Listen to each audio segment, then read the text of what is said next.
In a world where relationships are fast-paced, disposable, and often built upon unrealistic expectations, talking about emotional purity seems almost an antiquated concept. But the truth is, it has never been so necessary. We are surrounded by voices telling us to follow our hearts without thinking, to seek immediate pleasure, to expect nothing, and not to delve deeply into anything. However, when we look to the Bible, we realize that God calls us to a different kind of relationship, one that is more mature, more integral, and more profound.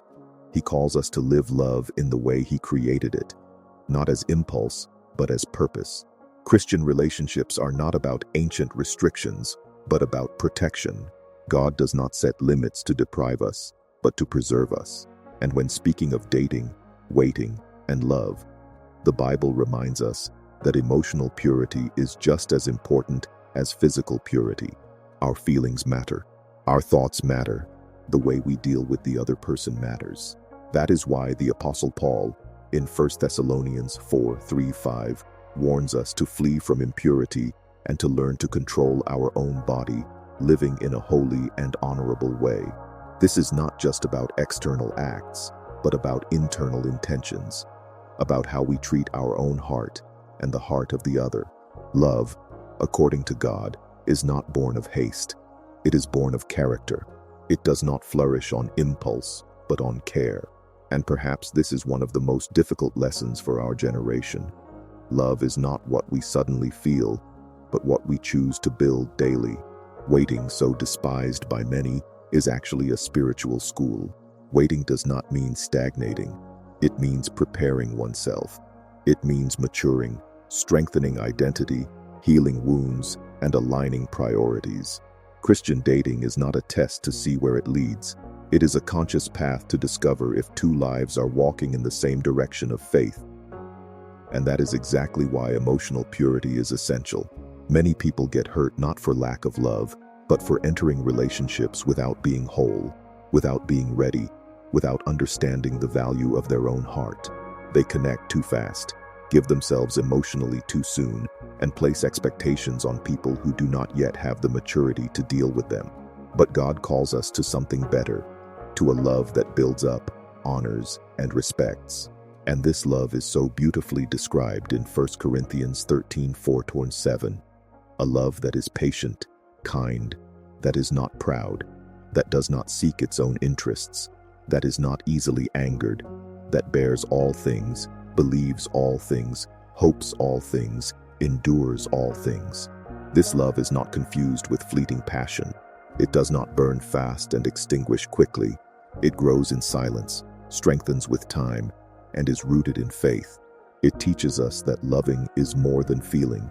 It is caring, protecting, sacrificing, and building. And when we learn this, we realize that emotional purity is not repression. It is preparation for living a love that is truly worthwhile. It is guarding the heart to hand it over at the right time, to the right person, in a healthy and mature way. When we talk about emotional purity, we are talking about something that goes far beyond impulse control. We are talking about alignment of purpose, because relating is not just sharing feelings, it is sharing paths. And if two paths do not walk in the same direction, sooner or later, the heart gets hurt. That is why God guides us, even before we think about starting a relationship, to look within. The question is not just, do I like this person? The question is, am I spiritually prepared to love in this way? And also, is this person walking with God? Or am I trying to build something where faith has no place? Christian relationships require maturity, and maturity is born of truth. Truth about who we are, about what we carry, about what God still needs to deal with in us. Sometimes we enter relationships to fill voids, heal wounds, or escape loneliness. But no relationship can sustain what only God can heal. When we look for someone in the hope of resolving our internal chaos, we end up creating emotional dependencies that suffocate. God calls us to something healthier, entering a relationship as a whole person, and not as a broken person hoping the other will fix them. This is the basis of emotional purity, offering the other not a fragmented heart, but a heart in the process of healing and submission to the Holy Spirit. Waiting, therefore, is not just waiting for the right person. It is waiting to become the right person. It is allowing God to deal with traumas, heal insecurities, and tear down internal walls. It is learning to love without fear, without anxiety, without illusions. The wait is holy because it is a time of preparation, and when it is respected, the relationship that is born from it is much more solid because it is not driven by need, but by purpose. However, we live in a culture that ridicules waiting. The world says, if you want it, go get it. Expect nothing from anyone. You deserve everything now. But the gospel teaches us another logic, a logic of trust, surrender, and patience. The Bible shows us that everything God builds, He builds calmly.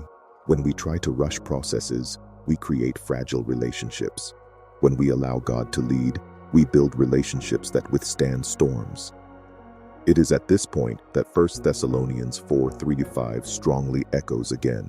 The Apostle Paul calls us to live in a holy and honorable way, preventing our bodies and emotions from being governed by passions that steal our spiritual clarity.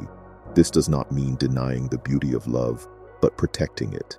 It means understanding that emotions without direction can lead us to choices that do not reflect God's purpose for us.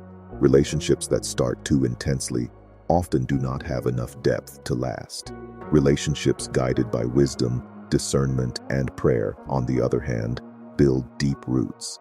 And that is why emotional purity is so essential. It helps us look at the other person with respect, not possession, to love with patience, not anxiety, to value time instead of fearing it, to build instead of just feeling. The love described in 1 Corinthians 13 is a love that knows how to wait, that does not rush, that is not carried away by jealousy, comparisons, or idealizations. It is a love that moves with truth and grace. When two people decide to follow this path, the relationship ceases to be an impulse and becomes a ministry. Dating becomes a time of learning, conversation, joint prayer, and spiritual discernment. The couple walks not just side by side, but before God, seeking His direction, His approval, and His purpose. It is not a time to test limits, but to strengthen values. It is not a time to feed insecurities, but to develop confidence. It is not a time to play with feelings, but to develop commitment. And this commitment does not begin at the altar. It begins in the heart. It begins when two people decide to value what God values: respect, honor, patience, truth. The world may call this old-fashioned, but those who live a love like this know that it is exactly this type of relationship that brings peace. Relationships built according to God's heart do not create burden, they create rest. They do not create fear, they create security. They do not destroy identity, they strengthen it, because they are relationships where Christ is the center and where love is not just declared, but lived. As we advance on this path of emotional and spiritual maturity, we realize that Christian relationships are not built solely on intense feelings, but on daily choices aligned with God's will. Emotional purity does not mean the absence of desire, affection, or passion. It means directing all these elements toward a greater purpose, recognizing that true love cannot flourish where there is confusion, impulsiveness, or inner disorder. That is why the Apostle Paul, when speaking about sanctification, did not offer a set of cold rules, but a deep call for every person to learn to control their own body and heart with honor, allowing God to shape our intentions even before shaping our steps. When we look at relationships from a biblical perspective, we understand that dating is not a space for uncontrolled emotional experimentation, but a process of discernment, where two people seek to discover not only if they match each other, but if they are walking in the same spiritual direction. It is not about haste, but about purpose. It is not about testing limits, but about learning to love as Christ loved us, with patience, kindness, truth, and responsibility. The love described in 1 Corinthians 13 is not a passing feeling. It is a commitment, a character revealed in practice. When this love guides a relationship, it protects the mind, calms the heart, and strengthens the faith. Therefore, cultivating emotional purity is actually preparing the ground for a stronger, more beautiful, and more lasting love. It is recognizing that God does not just want to unite two lives, but to transform both, teaching them to reflect His grace in every gesture, every choice, and every word. And when a couple decides to live this way, their relationship ceases to be merely a human search for companionship and becomes a living testimony of God's presence. In the end, purity is not limitation, it is freedom. It is the path that makes room for a love that grows without fear, without guilt, and without haste, because it knows that it is founded on the only one who never fails.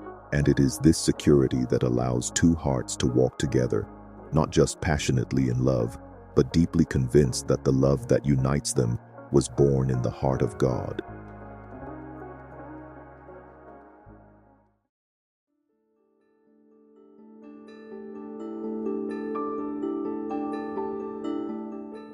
We have reached the end of another Bible sayings for today. May the message inspire and strengthen your faith. We hope this portion of the word has touched your heart. To continue receiving these daily moments of reflection, subscribe to the channel, leave your comment about what impacted you the most, and don't forget to share so more lives can be reached by the word. We are counting on you. Thank you very much, and may God bless you.